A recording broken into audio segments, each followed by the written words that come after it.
Joyce Davis, and some of you know me with multiple hats. I'm PennLive's Outreach and Opinion Editor, but I'm also President and CEO of the World Affairs Council of Harrisburg. I've been working closely and with great pleasure with Highmark. We have to sponsor this event. We have people who are online who will be watching as well as those in the room. But before we move forward, because we're going to be on a tight time table, I am going to invite Kathleen McKenzie, who represents Highmark, Vice President of Highmark, to come and offer our official welcome to this event. Kathleen.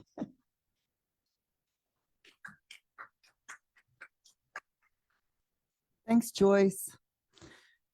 Welcome to Highmark, everyone. This is a wonderful event. We are so pleased to always be able to have an opportunity to work alongside Joyce. The World Affairs Council is a great friend to Highmark.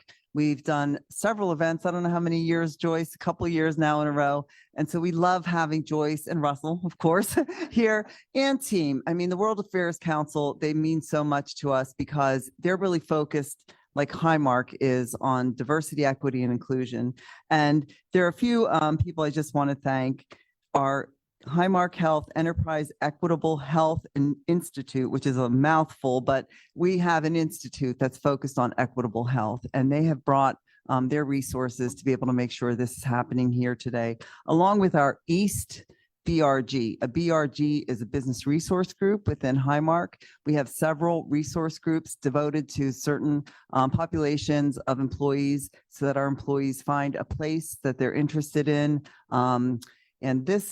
The East BRG is led by our friend Wen, my colleague who's in the back. And Wen, thank you very much for bringing this this day to us, because it takes people like you who are interested in organizations and focus areas like World Mental Health Day to bring it to Highmark, bring specialists in, bring Joyce in to make sure that Highmark is getting the word out for your BRG as well. So I just want to thank you on behalf of Highmark and our charitable giving arm called Bright Blue Futures. And you know, if you need anything while you're here, just find us. We're in the back, and we just want to thank you for coming again. Have a great day. Thanks, Joyce. Thank you. As usual, it's a great partnership, and we're delighted to join with Highmark to help educate our community about these important issues. I do want to say that also in the lobby we have several groups that have some really interesting things to share and to say. They have pamphlets. Prayer One is one of them, and they have this wonderful, wonderful program that is supporting especially immigrant women. Was kind of walking alongside them. I'm dying to know more about that program and to be able to write about it. But we also have the caring place that's there, and that is a wonderful service to our community to help grieving families and especially children. So I'm just appreciative of those organizations. And when this has been your work and pulling this all together, Winton. So again, thank you for a great partnership here. But let's get started. We don't want to waste too much time. We have a panel of expert speakers who are going to kind of take their unique expertise and shed some light on the topic today. We're going to dissect and look at several aspects of the mental health crisis that unfortunately we know is still ravaging our communities, and right here in Pennsylvania, right? So, but these are the people who are in the trenches working very hard. And I'm going to give you, listen, these are very accomplished people. I am not going to do justice at all to their bios. They understand that, but we know that they know what they're talking about. But I'm going to offer some bios right now. Our first speaker is going to be Dr. Shaun Cook. And he's going to provide some insights into what seniors are grappling with in this mental health crisis. He is Associate Professor, Cognition and Neural Systems at Millersville University. He has a bachelor's degree in psychology and biology from Bridgewater State University, master's degree in perception and psychophysics from Brandeis University, and a PhD in cognition and neural systems from the University of Arizona. His research focuses on how healthy aging, brain damage, or neurological disease affects cognitive functions. There's a whole lot more I could tell you about him, but we'll stop it right there. Our second speaker is going to be Dr. Samantha Butts. And Dr. Butts is a professor of obstetrics and gynecology and chief of the Division of Reproductive Endocrinology and Infertility. In this role, she specializes in treating individuals and couples who require fertility treatments in order to achieve pregnancy. She has extensive experience providing the full spectrum of state-of-the-art infertility treatment to meet the needs of those who seeking care, who are single, coupled, LGBTQ, and those whose complex medical histories impact their reproductive health. And we know that she will be here to offer us insights from the perspective of what women are grappling with. We also have as our third speaker, Dr. Ruth Moore. And Ruth Moore is the Director of Community Engagement, Diversity, and Inclusion at Pennsylvania Psychiatric Institute. She's been doing that for the past 14 years. Ms. Moore's primary responsibility is to provide community engagement and access to services at PPI, including providing mental health training to the community, to the PA State Police Academy, to the Dauphin County Crisis Intervention Program, and to schools in our region. She also is a 1984 Thames Valley University graduate with a marketing management BA, 2012 recipient of the Pennsylvania Baptist State Convention's Women of Distinction Award for her voluntary work, both in the UK and in the US, for abused women. And she's also the recipient of the NAACP Blair County Presence Award for her mental health advocacy training to the community of Blair County. And Dr. Rafat Omar, he is going to turn our attention to me, one of the most difficult topics, our young people, youth. And he is a clinical psychologist with UPMC. He received his master's degree in clinical and counseling psychology from Chestnut Hill College, followed by a doctoral degree in clinical psychology from Philadelphia College of Osteopathic Medicine. His clinical interests include child and adolescent psychotherapy and psychological assessment. Side of work, he enjoys watching and attending sporting and local music events. So a little bit of a personality thing there. That is great. So with that, I've already instructed them. We're going to let them have the show from here on. I'm not going to interfere. Once Dr. Shaun is finished, the other speakers will take over. We've asked them to keep it to 10 minutes to allow us time for questions. So Dr. Shaun, the floor is yours.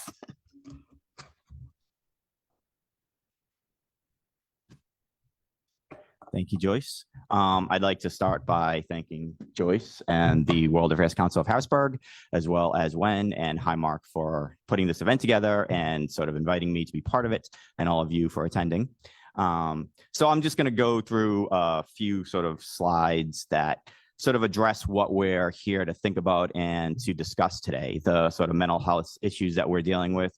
I think one way to think about and approach this is to sort of realize, yeah, this is a global sort of issue, but think globally, maybe act locally. And that way, if we all sort of try to do that, we can address it more sort of specifically.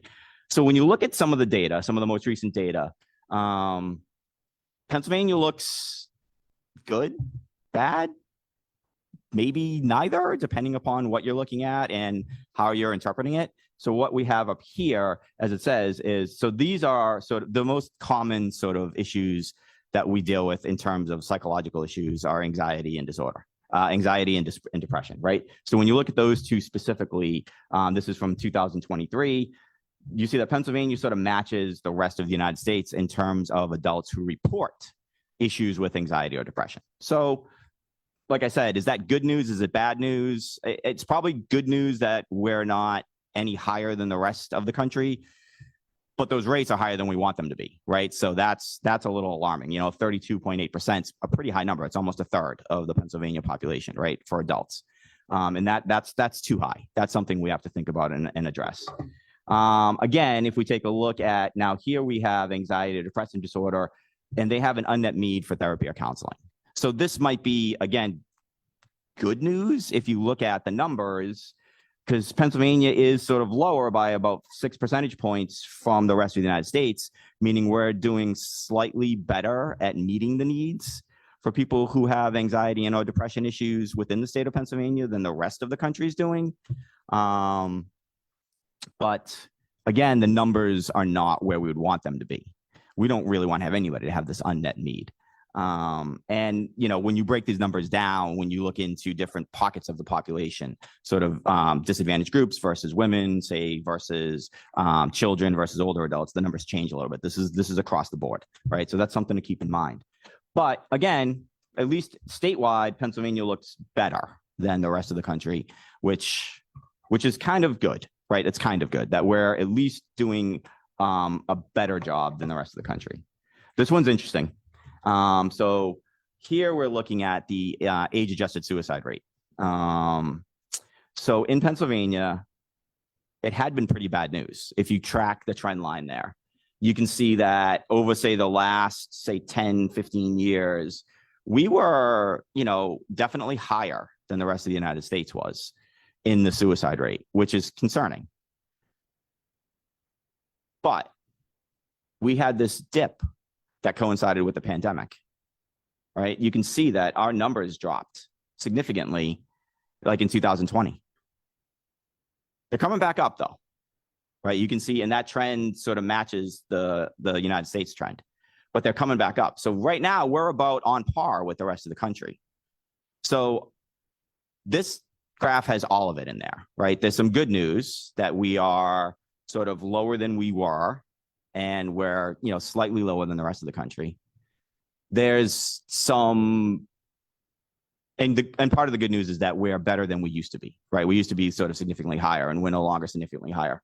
So that's good, but it's going back up. We're sort of seeing this increase in the rate as we're getting post sort of past the pandemic.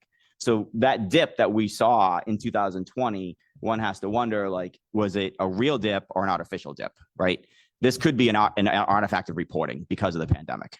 So the suicide rate might not have been reported like it was in previous years and is getting reported now because people were locked in their homes and not able to access sort of the kind of services that they can access now, and they weren't maybe comfortable reporting like they were before. So good, bad, and different, we're sort of seeing it all right here with the suicide rates. Now these two graphs are a little bit more concerning. These are not good news, right? So here is the drug overdose rate. That's for Pennsylvania, and you can see that consistently Pennsylvania is higher and sometimes a lot higher than the rest of the country. So we have some serious issues here. And you can see that this is just for opioid overdoses. We used to be on par with the country, like right on par. And then in 2015, we started to ratchet it up. So the overdose, whether it's opioids or other drugs, is something that Pennsylvania sort of needs to start thinking about and taking seriously and focusing on, because the numbers are alarming, right, for at least the state of Pennsylvania. So good, bad, and different sort of across the board. I do work with, as Joyce noted, older adults. I work with people who have brain damage as well. So like right now, I'm spending a lot of time working with people who have concussions, as well as people who suffer from various forms of dementia. So I got to talk a little bit about the older adults, right? Because it's right down my alley. So if we look at this, we can see that about 20% of the older adults report some sort of mental health condition or disorder. So that's not just in Pennsylvania, that's across the board. But in Pennsylvania, when you do the numbers, that's roughly, 680,000 older adults in the Pennsylvania that we need to serve, because they're reporting that they have some sort of mental crisis. That's a big drop in the bucket, 680,000. That's a lot of individuals. And we certainly don't have the services to, one, address all of them, and two, address them as we should. So that's something that we need to think about. And if you look at the US Census Bureau sort of projections, what that means is in the state of Pennsylvania, by the year 2060, that's going to be 750,000 people, right? That's the expected growth rate. So we don't have the services now to address them, that part of our population. And we're certainly not going to in 2060 unless things change. So, how do we sort of, this is the last data slide, I promise. So how do we think about all of this? Well, all right. Here, I wanted to end with sort of some good news, right? So this is the percentage of needs met for a mental health professional shortage. This is a slide that's basically psychiatrists, right? This is just psychiatrists. It's not mental health services across the board. It's psychiatrists. But Pennsylvania does a better job of psychiatrists meeting the needs of patients who report some sort of mental health disorder in the state than the rest of the country does, right? We're at about a 38.4% rate. The rest of the country is only meeting about 27.7%. So we're doing, 11% better. That's good, but it's not 100%. We're not even close to meeting 100%. And this, again, I think boils down to a resource issue, right? But at least for Pennsylvania, that's good news. So a couple of things, take-home points, just from my point of view, because I work with older adults, because I work with people who have dementia and sort of brain damage, we need sort of more qualified mental health providers out there and resources.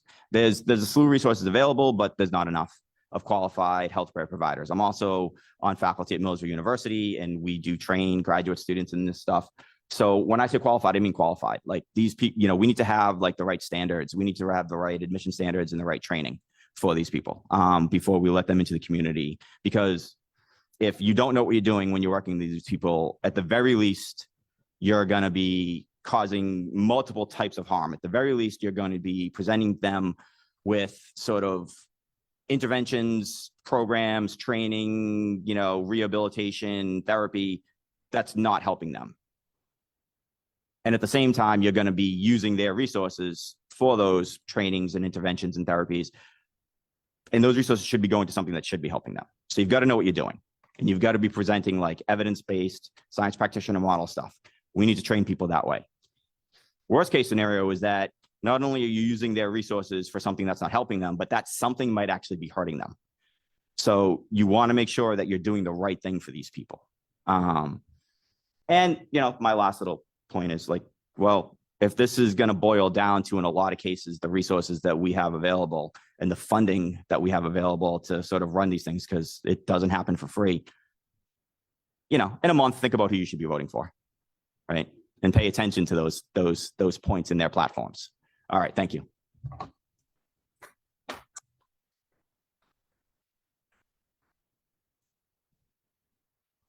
Good evening, everybody. Let's see.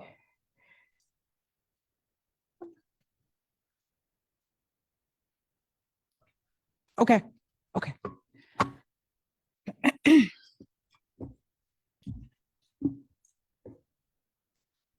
So I'm waiting for my slides to load. I'll just introduce myself as probably the only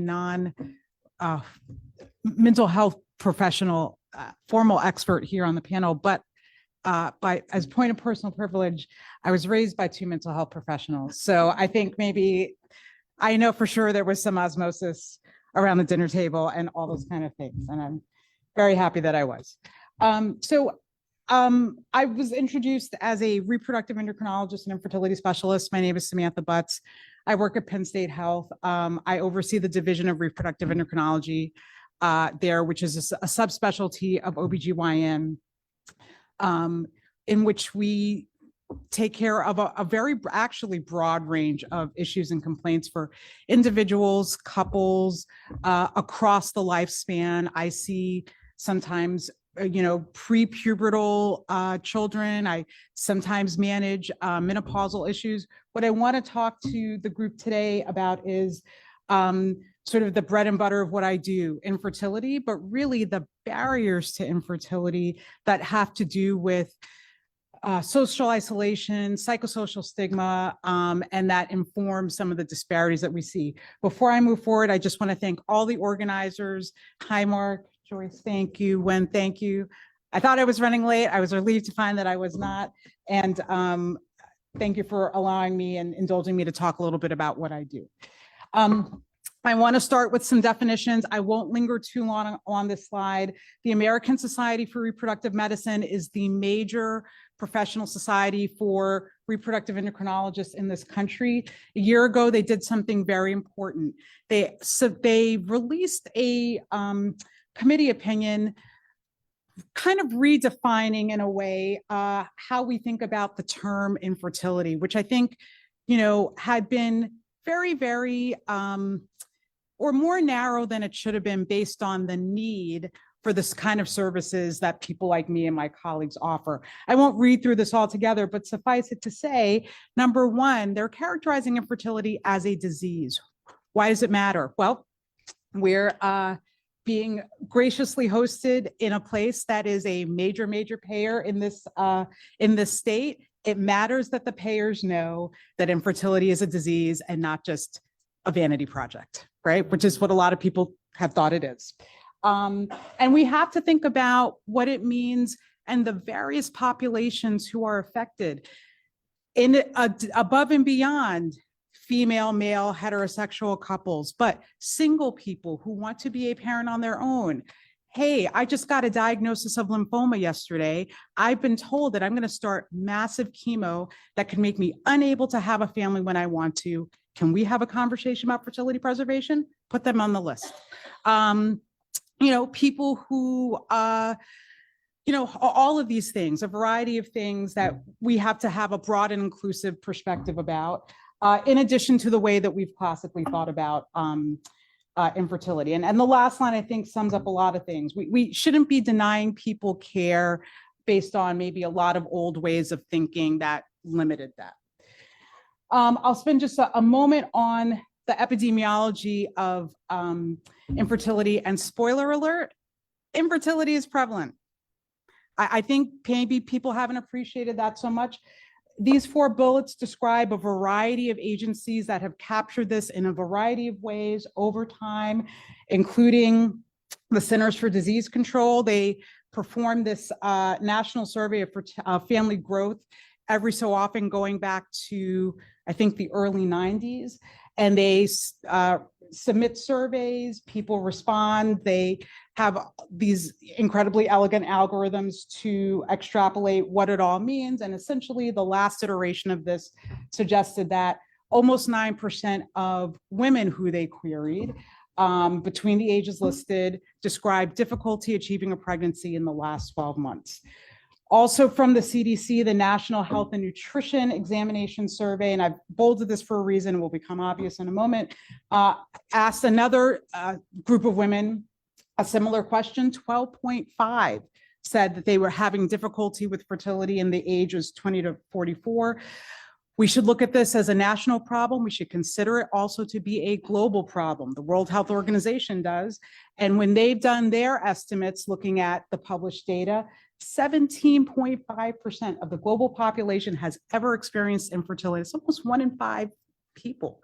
And then we should, I left this out of the bullet, but I'll just elaborate on it, which is the first bullet from the National Survey of Family Growth queried women. The last bullet from the National Survey of Family Growth queried men. When we're talking about inclusive definitions of infertility, it is both biologically accurate and the right thing to do from the perspective of unburdening women from this being all their fault, to ask men and women, how they are experiencing this, prevalent in men who are asked as well. So despite how prevalent it is and all that need, and this kind of dovetails along the lines of, what Dr. Cook was talking about, lots of need unmet. This is a problem. Less than 25% of patients in the richest economy, the richest healthcare system in the world, are not getting their fertility needs met. Why? And I think we've been a little bit oversimplistic about the reason why, right? It always boils down to dollars and cents. Infertility treatments are expensive. Yes, that is true, but there's got to be more, because I have had patients who have the resources do it and they're done. There's more there. There's the human element. There's the psychosocial element. There's the pain, there's the isolation and the grief and all of these things that has to be considered. I mentioned NHANES. This is a slide from a table derived from a secondary analysis of the NHANES study. And I don't have a pointer, and I know this is very, very small, but I'll try to point out here. So what these authors wanted to do was they wanted to put side by side, what's the prevalence of the problem, who's getting seen.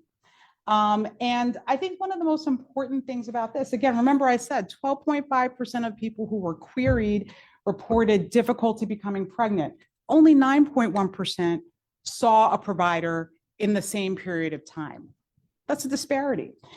If you look at some of these other demographic variables, race and ethnicity, this is even bigger disparity. If you look at the column on the left that looks at non-Hispanic Black, so 13% of the women queried reported difficulty becoming pregnant. Only 6.8 had sought healthcare. And I don't even like to say it like that. It almost blames the victim, right? This is what is access. It's not like, oh, they just sat at home and watch Netflix. No, there are systemic issues going on here. Issues around obviously education, SES, and all these kind of things. So disparities across the board, but more so in certain demographic populations. So as I said, the things I do and the services that people like me offer are expensive. I think this data is even a little bit starting to age itself, but the median out-of-pocket price for a cycle of IVF is almost $20,000. But when you think about the cumulative cost, because unfortunately not everybody will succeed the first time, is much, much more than that when you think about medications, treatments, and all of the ancillary fees. So of course you can understand that, not everybody can write a check for $20,000 or put it on their credit card, and this is a barrier as well. But as I said, I think that's part of the story. It cannot be the whole story. We've got to think about other reasons why. The ability to afford these treatments is hugely important. But we have organizations that we partner with, national organizations like Resolve, which is the major national education advocacy organization in this country, does a lot of amazing work. And, if you go to their webpage and look, this is what you'll find. And these are the kind of things that our patients are expressing. I'm feeling lonely and isolated. One of the things that my patients often say to me, I want to be happy for my sister-in-law, but it's really hard. She's pregnant. I can't go to another baby shower. Right? I'm not here to judge that. I understand, completely understand that, right? And fertility is affecting my work and career. A lot of the treatments require multiple visits, very, very early in the morning. Sometimes bosses ask, like, where are you every other day from 7 to 8 o'clock? I have patients who have to take FMLA in order to do the visit. So, holidays, coping with family, all of these things, this is the psychosocial burden element and the pain that I think also contributes to the barriers. One of our most important and accomplished researchers in this space, Ali Domar, who I think has spent most of her career in Boston, has published on this. Now, I know this article is 30 years old, but it's an oldie but a goodie, and it really has stood up. And what she wanted to understand was, if I look at infertility head to head with several other very, very serious conditions, cancer, cardiac rehabilitation, HIV positivity, how are patients processing that in terms of anxiety, depression, and other considerations? And, I think a lot of people would be shocked to realize that women with infertility had comparable anxiety and depression scores to every single person on this list, except people with chronic pelvic pain. And, the conclusion that she drew was that psychological symptoms associated with infertility are real. It's a challenge and, something that has to be met. And unfortunately, in a lot of our clinics, we're so incredibly focused on the goal of helping couples get what they want. We have to see the whole person in the bigger picture. Something is important when it's been picked up by the New York Times, So this was an article published a long, long time ago, but we are talking about disparate care in general. And the Times wanted to ask about racial disparities as well. Because as I showed you in a couple of slides ago, there's disparities, and then the disparities vary according to certain demographic considerations. And what the patients that were interviewed in this article were describing are some of the things I've already alluded to. Yes, the cost of treatments are a barrier, but look at this. social stigma and isolation, feeling dismissed by physicians, lacking support systems, structures, and networks to be able to navigate this very, very tedious and overwhelming thing that we ask them to navigate. And also this misconception that they feel is placed upon them by doctors and sometimes internalized in their own community that Black women don't have infertility, which is absolutely not the case. And I just showed you the slide that says that they are on par with other racial groups.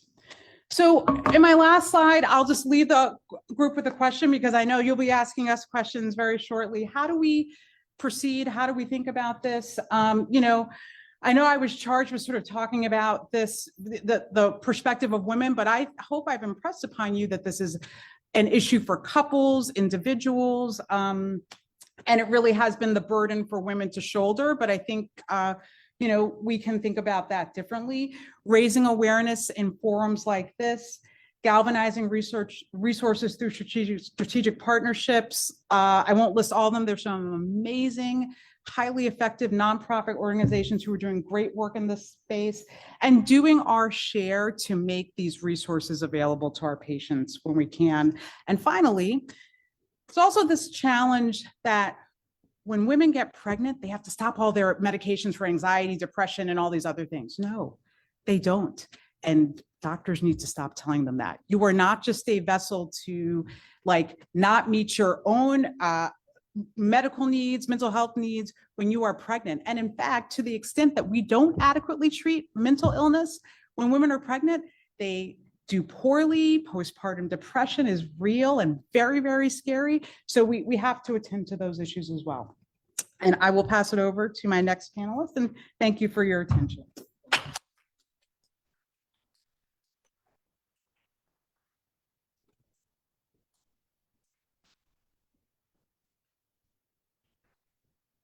Now, how do I go after Dr. Butts? I have 2 slides. Okay. All right. So as you know, I'm Ruth Moore. I'm the Director of Community Relations and some other things, but we're only going to talk about community relations today, and what I see in the community and what it is I think that we need. So let's move on to my first slide, one of 2. So I work for Penn State. Pennsylvania Psychiatric Institute is owned by Penn State. And one of the things that we have to do every 3 years is we have to do a community health needs assessment, followed by a community health implementation plan. So I remember years ago, many years ago, before we started doing this, this is ordered by the IRS. My then CEO said to me, Ruth, why don't you go over to the West Shore? They have better insurance. That's what he told me. But when this directive came out from the IRS and we had to assess our community, we had to find out what the needs were for the people around us, the zip codes that surround our area. So for us, it would be Dauphin County, Perry, and Cumberland County. Now that we are fully Penn State, they've added Lebanon, Bucks. Yeah, that's right. So there's 5 now. So we have to do these assessments. We poll people. Some of you in the room, you've probably got surveys from us in the past, and we use that information. So if you ever get links from us asking you to complete surveys, we actually have to use that information. We need to look at what it is our community needs. When we first started this in 2012, the need for behavioral health was a second priority. By the time we got to 2019, it became the first priority. Mental health, behavioral health, and then again in 2022, it's the first priority, and we're doing the assessment as we speak right now, and we should soon be doing the implementation. So I'm just going to share with you what the current 2022 to 2025, what this our implementation plan looks like. So this is what I promised. And did I achieve it? So we worked together. We knew that, you know, it's hard to get psychiatrists. We can't just recruit. I said to some ladies earlier that we're losing a physician And we have lost, when we lose a physician, a psychiatrist, that's about 400 patients that will not have a service. So we try to get them with other psychiatrists, but it just doesn't work that way. It doesn't work that way. And we could, if someone accepts the job, it might be 18 months before they actually step into the position. And I get complaint after complaint, why are we doing this to them? Whereas we're not, the physician moved on, unfortunately. And some, even more unfortunately, they got burnt out.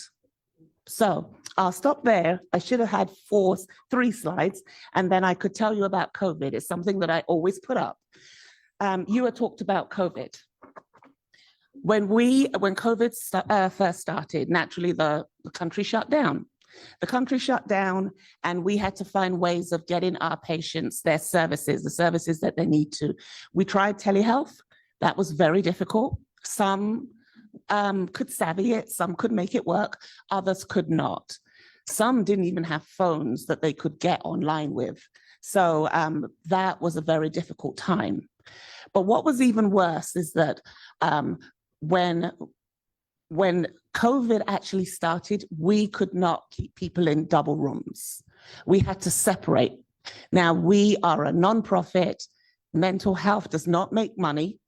So to separate, we had an 89-bed facility. To separate people brought us down to having about 54 people having separate rooms. So we thought, how are we going to manage this? But they didn't go to the emergency rooms.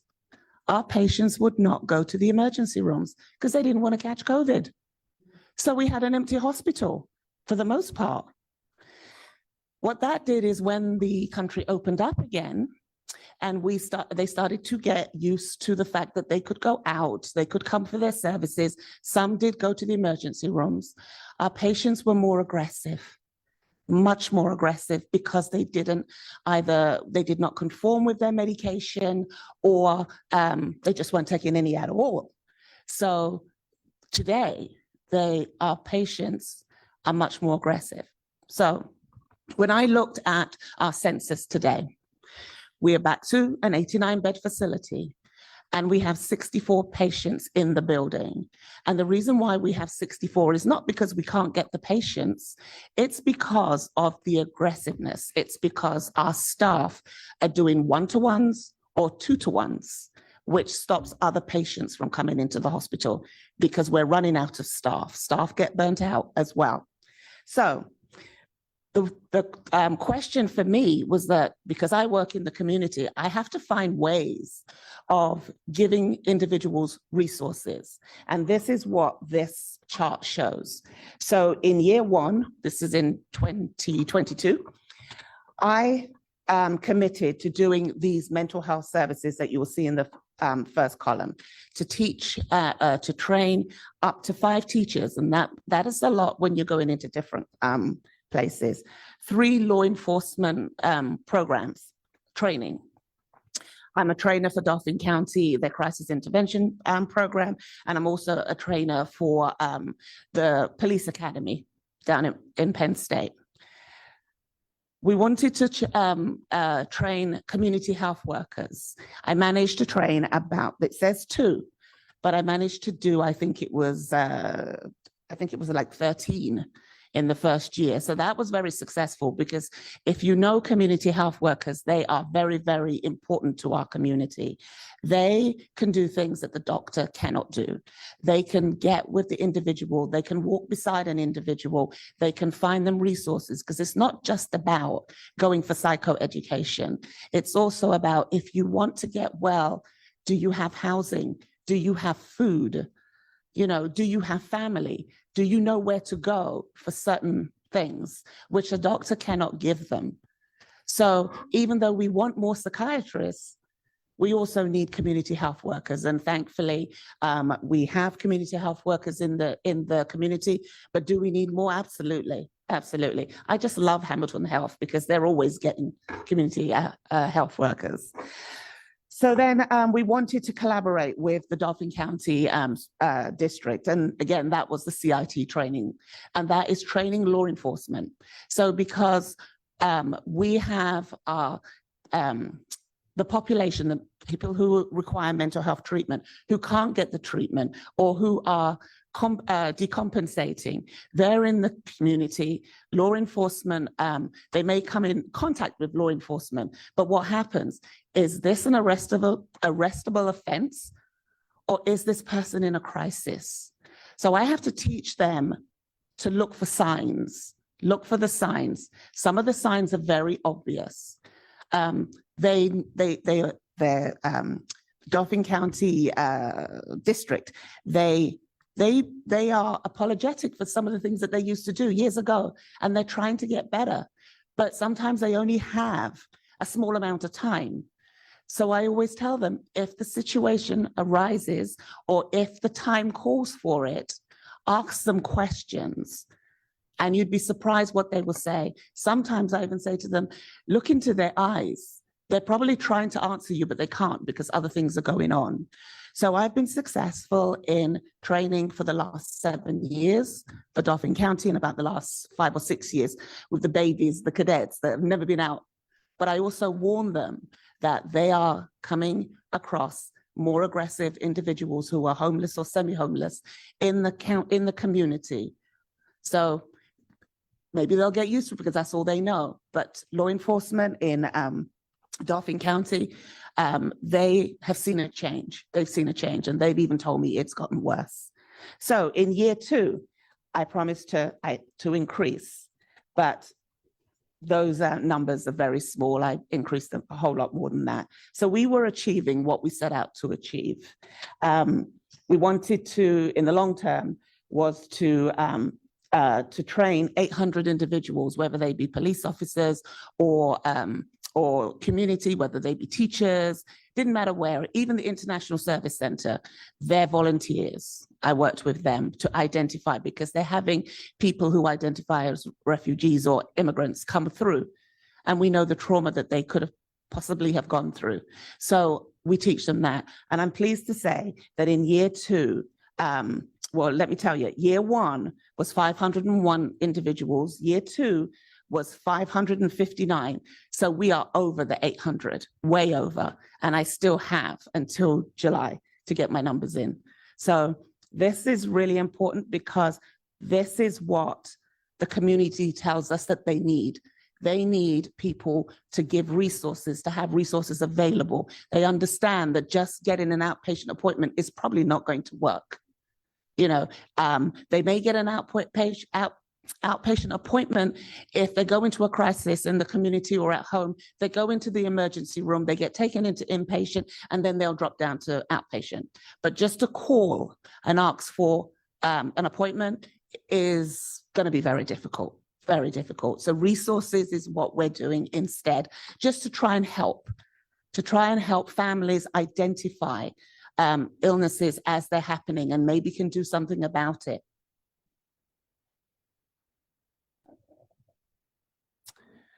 So as I mentioned about the increasing needs, the cost goes up as well. And like I said, I have never seen us in the black. I have always seen our numbers in the red. It just doesn't happen in mental illness, in mental health. So we know that we need to have more resources because of the growing volumes of immigrants and refugees coming to the country. We know that the population of the Ukrainians, we know that we're increasing in the Nepali community. Also, there was one more, which was it? The Russian community is growing as well. And then also people who require American Sign Language, that's growing too. So we need to get more interpreters to support this as well. We have an interpreter program at our hospital, but we still don't have enough. We have spent, in 1 month, we spent over 30,000 with the need for interpreters. That is huge. We really need to employ people who can speak these languages so that our patients feel as though they're not isolated. Because can you imagine, just think for a second, if you have a psychotic illness, you may be hearing voices, you could be hallucinating, and so on. So you're hearing noises in your head, perhaps somebody's talking to you in your head, and then nobody who's communicating with you can speak your language because you've come in through the emergency department and we're trying to get you an interpreter. So we have to do more and more in the community before they even get to the hospital. And that's what we're working to do. So some of the tools we use, I've kind of gone round in a circle, but some of the tools we use when we're looking at trying to help someone, we really would like to have in person, but we make do with using phones, we use videos, but we still have to be careful with videos because if a person is in a crisis or psychotic, that could make them paranoid. So we have to be very creative in what we do and how we do it. But the point is that we are continuing to do it. We are not going to be beaten. And that's the end of my 2 slides. Thank you.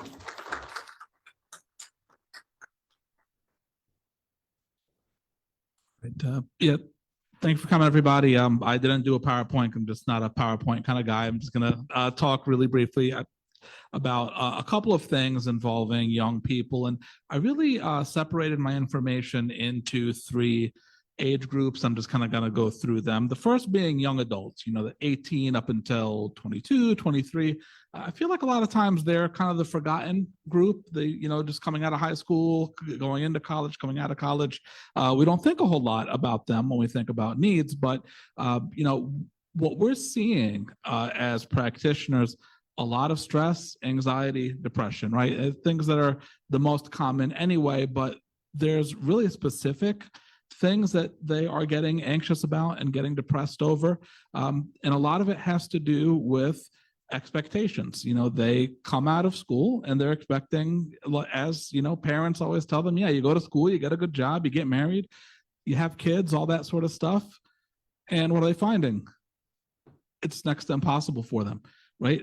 It's hard to find jobs. When they do find jobs, often they're not getting paid enough to meet the demands of cost of living, which is why we're seeing so many young adults leaving home later because they just can't afford to.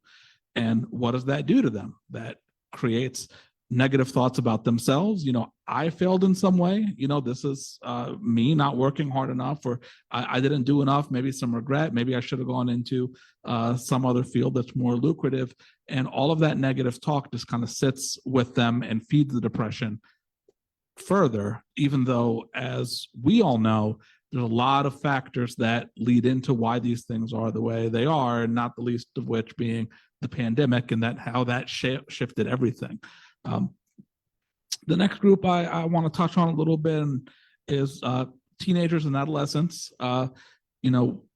They're under a lot of stress, a lot of anxiety, a lot of depression as well, but for different reasons. Right now, there's a really massive divide, and I'm just speaking from my experience as a clinician with the population that I work with. There's a huge divide in teenagers as they become more politically aware of things.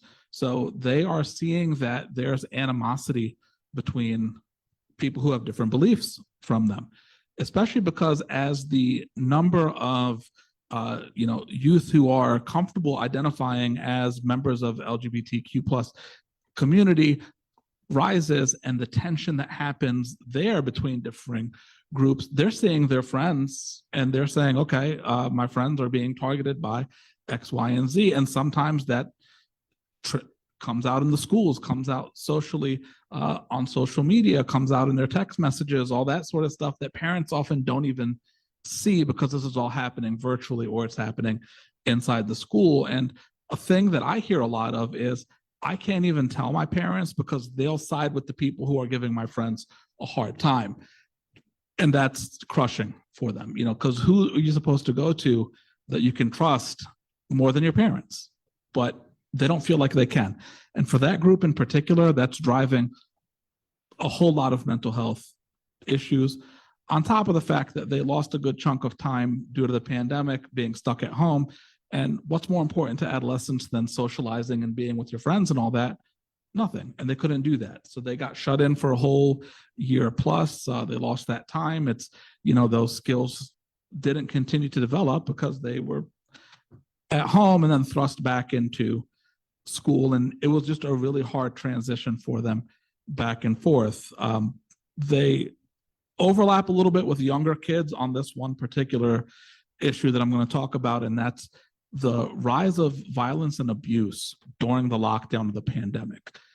People who are stuck at home in abusive situations witnessed so much more violence and came out so much more traumatized. This impacts teenagers and children, severely, because even if it wasn't physical violence, everybody was cooped up. Mom and dad fighting all the time, mom or dad abusing the other parent, and they're witness to this because they don't have anywhere to go. They weren't going to school, so everyone was around each other 24/7, and there's a lot of trauma in the teenagers because of that. Things that they saw, things that they heard, things they had to witness, and they're struggling with it. They understand what was happening a little bit more than the younger kids, who I'm going to transition into, but the younger kids saw it too, and they witnessed it. And in some ways, it's worse for the younger kids because they understand less of what's happening. They just know that everyone's angry. Why are mom and dad angry? Why are mom and dad fighting? And they don't have as many of those internal resources to cope with it. For the younger kids, what I'm unfortunately seeing a lot of is social anxiety. And again, the pandemic, huge driver of that, because they lost precious and valuable social time being locked away in the house because of the pandemic. You hear kids who lost all of kindergarten, which would have been their first time, for some of them part-time, for some of them full-time, being around other kids all day. And then all of a sudden it's like, okay, here you go. You're getting thrust back into it after you did a whole year of virtual kindergarten. That's tough.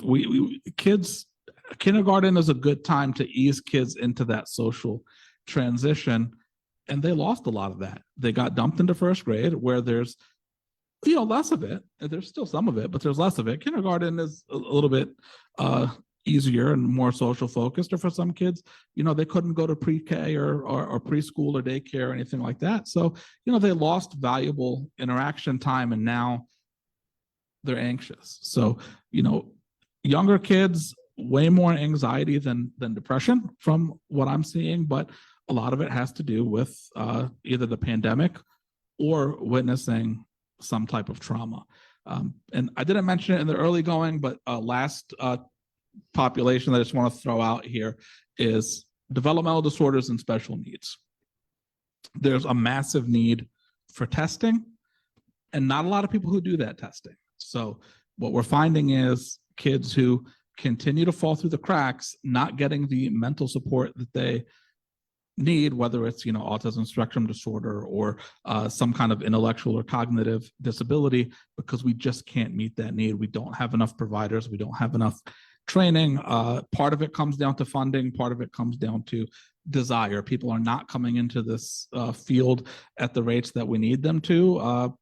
Part of it, again, financial, because I'll just leave it at that. But part of it is also there's a lot of work that goes into it, and it's stressful and it's difficult, and people, some people feel like they can't handle that, so they don't, even though they may really want to, and they end up going into something else. So, what do we do? I want to echo what Dr. Cook said. We need more providers, but we need quality providers. We need people who are trained well. We need funding for it. We need to incentivize it, and we need to support the people who are in the field so they don't burn out. You talked about that with the psychiatrist, and stay in it so we can meet some of these needs. So, as individuals, think about who you vote for. What do they support? What are they trying to accomplish? And how can we get involved on the local level? So, thank you for listening, and thank you guys for putting this together.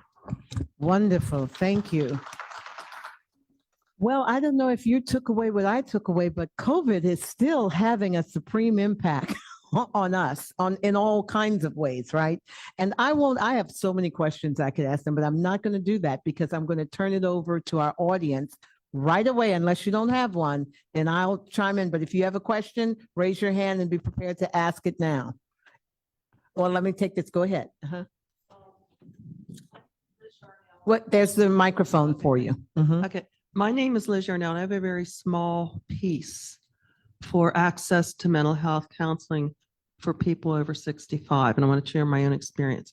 A little bit of background on me: for the first 20 years of my career, I worked in early intervention. Some of my EI kids will now be like 49 years old. That's how old I am. I still think of them as little kids, but so I did home-based. I've been in families. I've advocated for families way back, like in the 80s. And then the other side was working as research analyst for the House of Representatives in Health and Human Services. So I've seen constituent work. And when people would call, I cannot access, whatever, we would advocate for that and work with them on that, but also the legislative, the regulatory, policy development, the whole 9 yards. I retired 9 years ago. I am 72 years old. And at the beginning of 2020, like around New Year's, I developed a respiratory infection diagnosed as atypical pneumonia, which pretty much felt like that. I was sick about 2 weeks. But about a month later, I started having a lot of problems. Slowly, they were sneaking up. Ultimately, it boiled down to, it took about 18 months to kind of determine it might be a long COVID. But they can't call it that because I did not have a formal COVID diagnosis.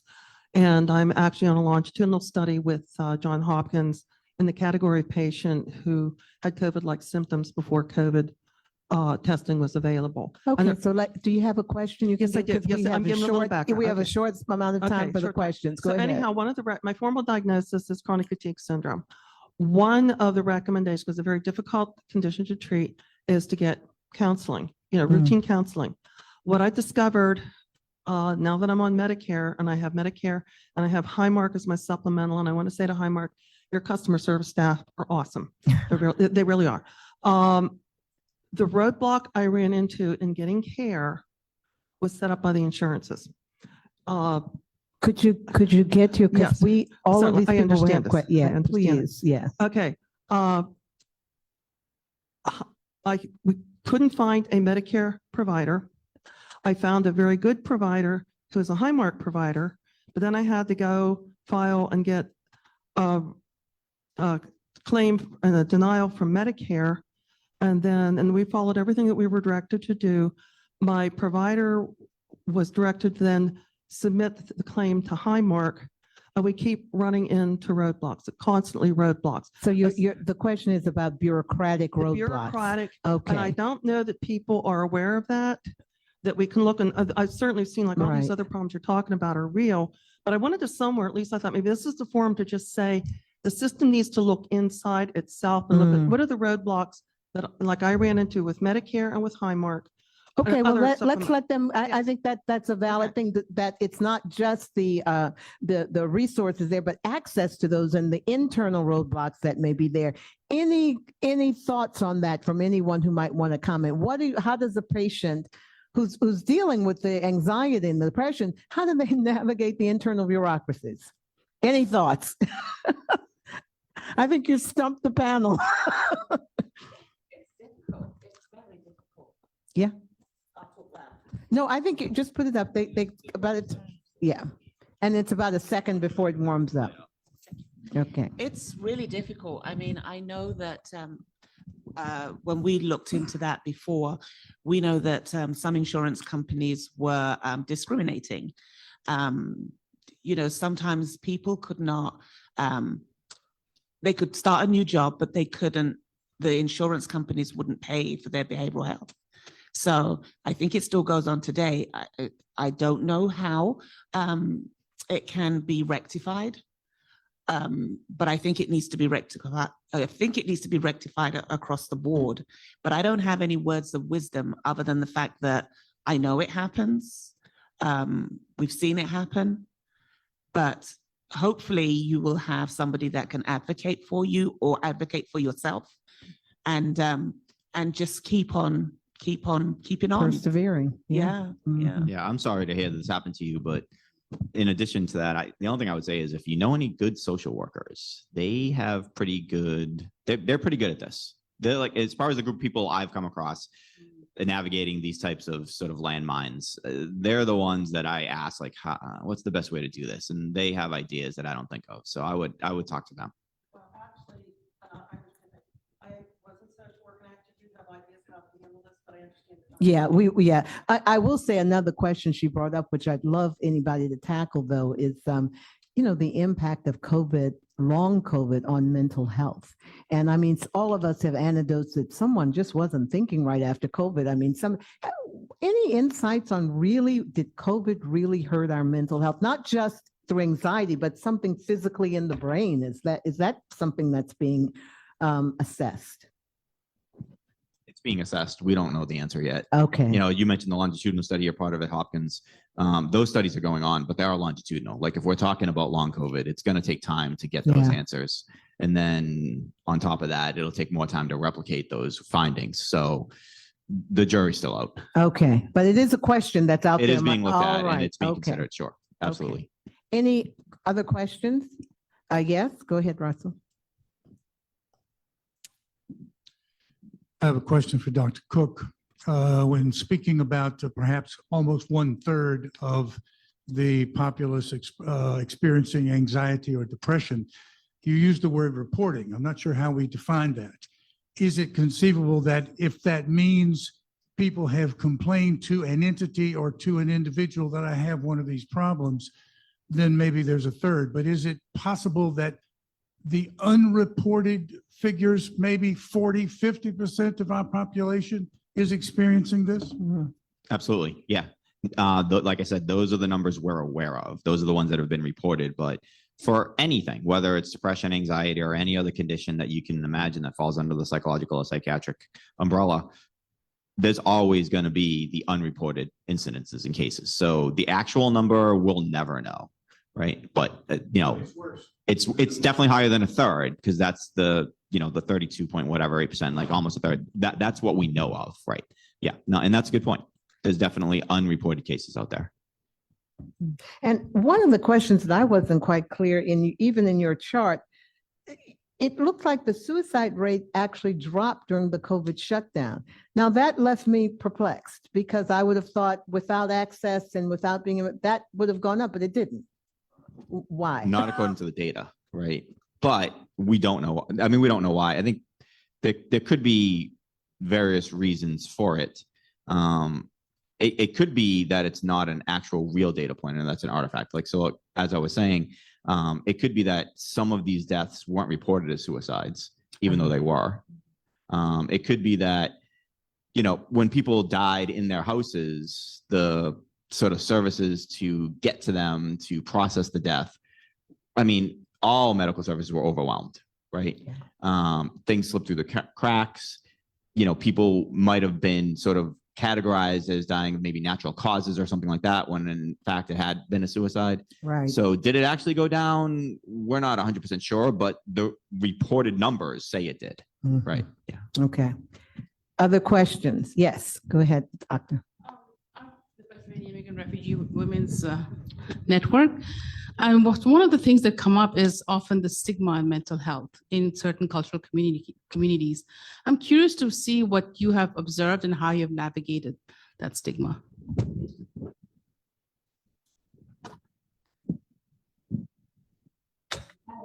And is it getting better or is it getting worse? Well, it's not getting better, that's for sure. When I train individuals, I share with them a full discussion on stigma and why. And that's why we have to talk about mental illness. If you have cancer, if you have cardiac issues, most people are not afraid to talk about it. But when you have a mental illness, people judge you. And that's how you become isolated, and you don't tell people. So every male, female, kids, they all suffer the same stigma. When some of our kids on our floor on our units, I have been told that, so let me put it this way. We have classes, okay? So they get their schoolwork. There are some young people who don't have schoolwork from their school. We have to bring in the CAIU, I think it's called yeah, we have to bring them in. And the reason why is because the parents will not tell the school that their child is in hospital. And therefore, can you imagine what that does to the child? So when we stabilize the child, send them back to school, the counselors, the teachers, they don't know what to do with them because they don't know where they were. And they may not go to school with their meds. So the stigma is, I talk about it a lot when I train, but it's there and it's real. So it's not just women, it's everywhere. And it's people that make you feel like mental illness is a shame, but it isn't, it's an illness. Anyone else want to comment on that? No? Okay. Any other? Yes, go ahead. This might be for Dr. Cook. I'm just wondering, I had a psychiatrist who retired, and it took me 2 full years to find someone who would take me in care. And as a result of that, I ended up staying on a drug that was really harming me until this new psychiatrist said, you know, what the heck are you on that for? And I feel like my nightmare ended when I got off that drug. And I attribute it, well, maybe my psychiatrist should have said, well, you should get off this drug. But how does a person go about finding someone? I just kept going through the phone book, calling everybody. I'd be willing to pay in advance. Someone offered me $300 a visit. I said I would take it. Even that didn't work out. What do? I had a niece who was suicidal, writing on her Facebook, I'm going to commit suicide. Do you want to commit suicide with me? Couldn't find a person for her to talk to professionally.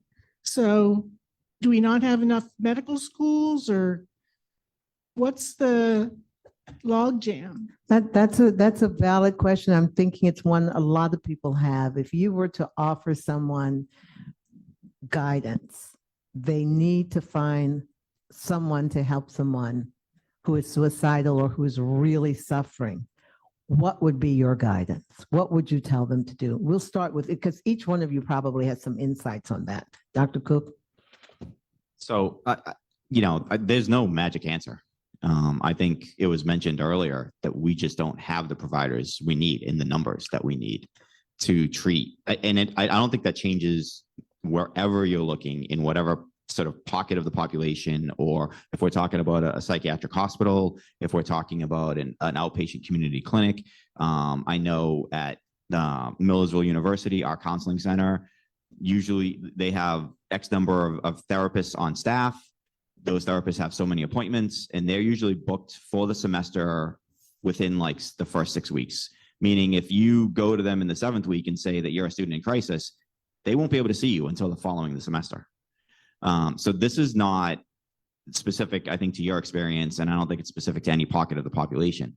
I think we just don't have the providers that we need to meet the needs of the mental health community out there. So it's an emergency room thing? I mean, for some people, if you're like floridly psychotic or actively suicidal, I think emergency rooms are a reasonable option. I think if you have to call the local police force, which will usually have some sort of community service member that can intervene, and maybe that person will end up at an emergency room, maybe not.